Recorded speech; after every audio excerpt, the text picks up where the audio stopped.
Olá pessoal, sou o Rafael do canal Inglês Lab e nesse canal eu te ensino o método que usei para aprender inglês sozinho. Esse método nada mais é do que texto com áudio.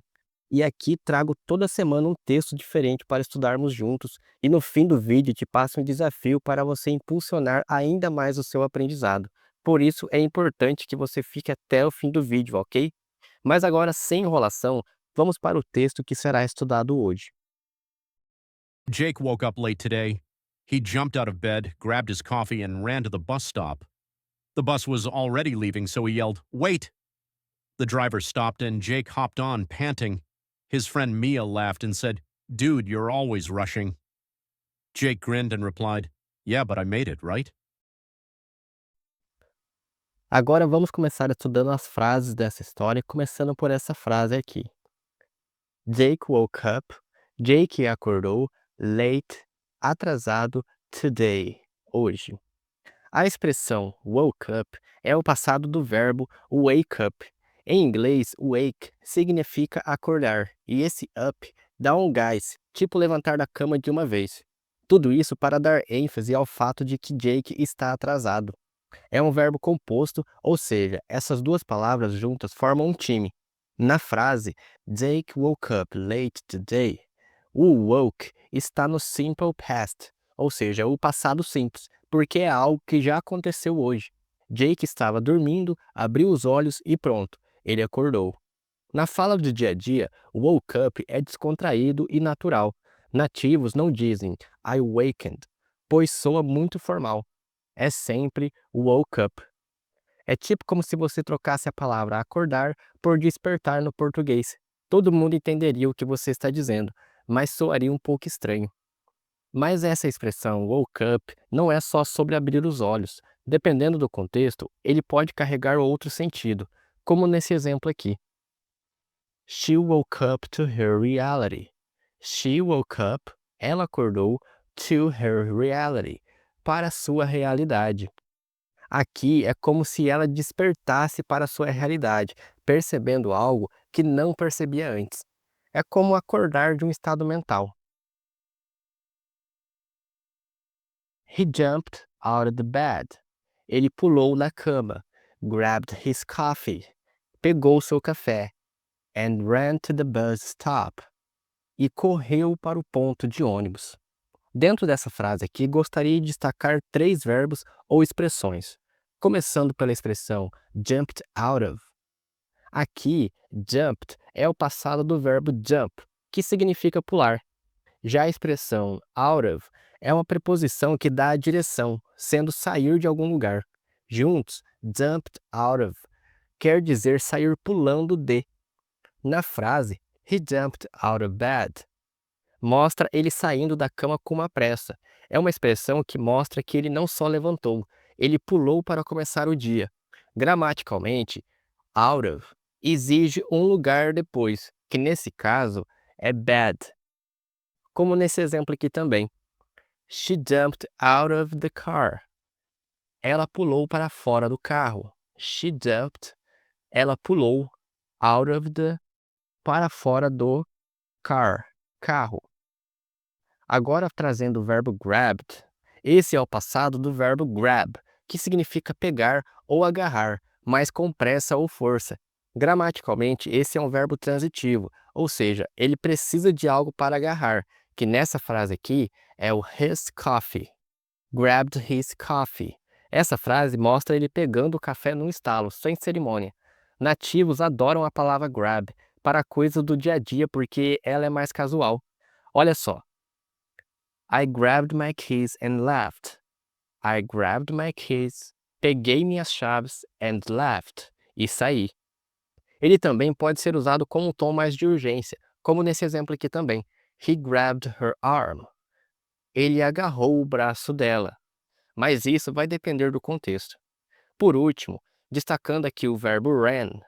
Ele nada mais é do que o passado de run, que significa correr. Simples assim. Na frase and ran to the bus stop, mostra ele disparando para o ponto de ônibus. É um verbo intransitivo aqui, não precisa de um objeto, mas o to the bus stop diz para onde ele correu. Ran é uma ação pura e nativos usam muito para dar senso de velocidade, como nesses exemplos aqui. I ran to school. Eu corri para a escola. Mas às vezes ele também pode ser usado de forma figurativa. Tipo, my nose ran all day. My nose, meu nariz, ran, escorreu all day, o dia todo. Meu nariz escorreu o dia todo. O interessante disso aqui é que essas palavras que te expliquei possuem nuances gramaticais mais profundas do que expliquei aqui, mas você simplesmente não precisa delas. O fato de estudar contextos com áudio vai fazer com que você se depare com diversos usos dessas palavras e aprenda as regras gramaticais inconscientemente, mesmo que você não saiba explicar exatamente essas regras. Por isso, acho tão interessante estudar através de um conteúdo imersivo e não através de exercícios de preencher lacunas ou coisas do tipo. Mas agora, partindo para a próxima frase, temos essa aqui. The bus was already leaving. O ônibus já estava saindo. So he yelled. Então ele gritou. Wait, espera.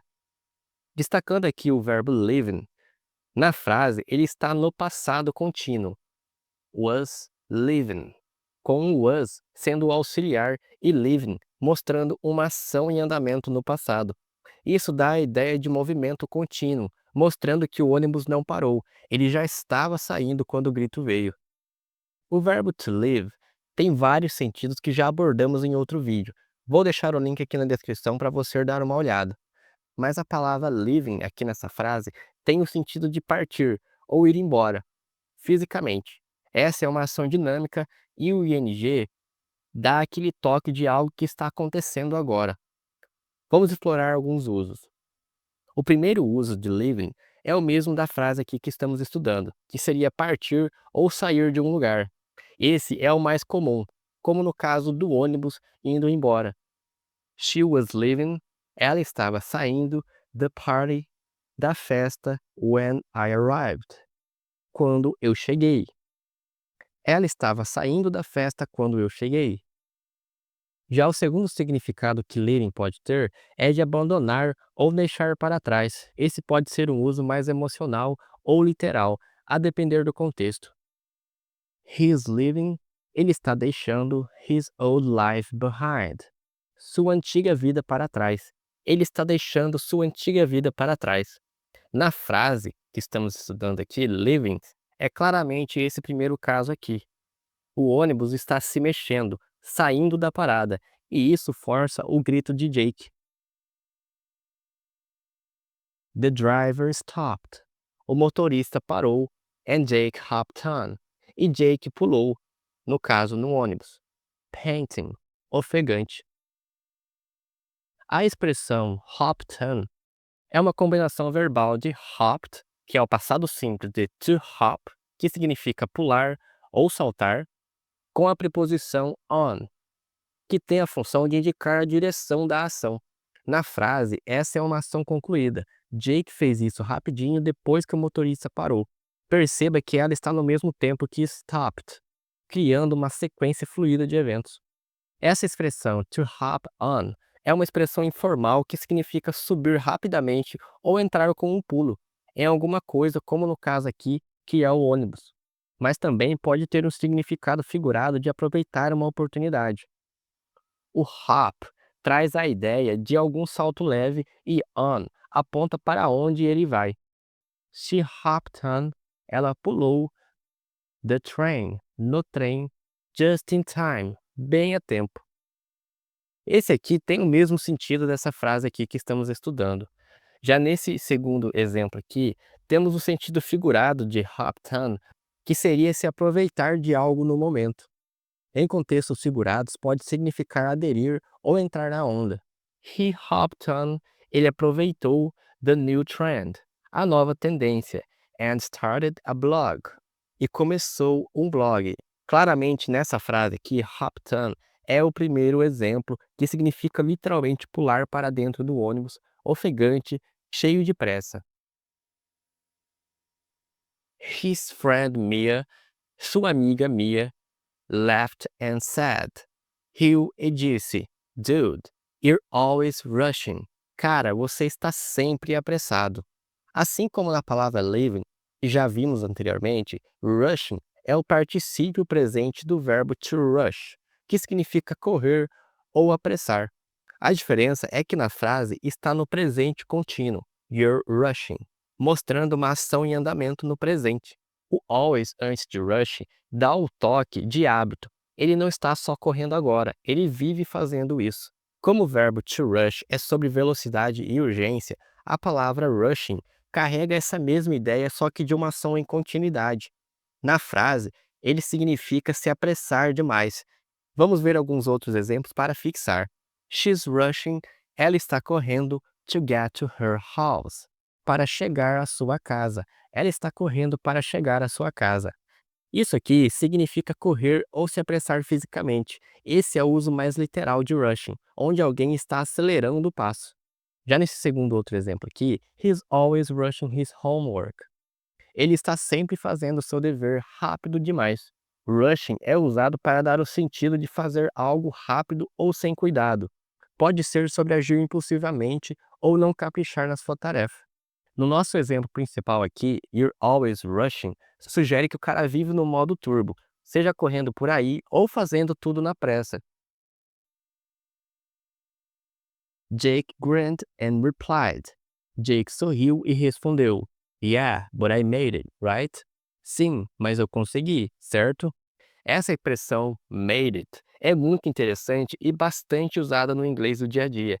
Ela é uma combinação verbal onde made, que é o passado simples de to make, que significa fazer, se junta com o pronome it, que aqui funciona como um objeto direto. Na frase, é uma ação concluída. Jake está dizendo que conseguiu algo no passado recente. Essa expressão to make é super versátil no inglês informal, mas geralmente ela significa conseguir ou chegar a tempo. Na frase, Jake provavelmente quer dizer eu consegui chegar, com um toque de orgulho ou alívio. Vamos aos sentidos principais aqui nesses exemplos. O primeiro sentido é o que eu falei que seria chegar a tempo ao destino. Esse é o uso mais comum aqui, completar uma jornada ou tarefa no último segundo. Made it to the party. Nós chegamos na festa just before it started, um pouco antes de ter começado. Já nesse segundo exemplo aqui, made it é sobre ter sucesso ou alcançar algo. Esse aqui pode ser um pouco mais amplo, mas como realizar um sonho ou uma meta. She finally made it as an actress. She finally made it as an actress. Ela finalmente conseguiu se tornar uma atriz. Veja que nessa frase aqui, o made it é o primeiro caso, onde Jake está comemorando ter chegado a tempo, mesmo com todo o caos que veio antes. E agora chegamos ao fim da explicação desse texto, e aqui é a parte onde você vai estudar esse texto de forma intensiva para conseguir internalizar todos os vocabulários e modos de falar essas palavras. Basicamente, para você fazer esse exercício e internalizar o texto, você deve seguir dois passos. O primeiro passo é você escutar o áudio acompanhado do texto diversas vezes. Essa é basicamente uma leitura guiada, onde você vai pegar o áudio e o texto em inglês e você vai fazer a leitura acompanhado com o áudio. No começo vai ser um pouco difícil, mas com o tempo o seu cérebro vai se acostumar com o texto e com o áudio e você vai conseguir juntar as duas coisas e vai ficar cada vez mais fácil de você estar acompanhando o texto. Depois que você tiver feito esse passo 1 várias vezes, é a hora de você passar para o passo 2. Nesse passo 2, você vai somente escutar o áudio, sem fazer o uso do texto em inglês. Essa parte aqui é onde você vai melhorar o seu listening, que é a chave para você começar a aprender inglês. Sem o listening bom, você não consegue falar inglês. Você deve fazer isso aqui também várias vezes até você estar familiarizado com o texto. Novamente, no começo vai ser um pouco difícil, mas com o tempo o seu cérebro vai se acostumando, tá? Se você tiver alguma dúvida sobre esse exercício ou sobre qualquer outra coisa aqui durante esse vídeo, deixe nos comentários que eu vou te ajudar. Também deixe aqui nos comentários como foi a sua experiência fazendo esse exercício aqui. Se você gostou dessa aula de hoje, deixe um like e se inscreva aqui no canal para esse vídeo chegar para mais pessoas. Fico te aguardando para a nossa próxima aula, ok? Até mais!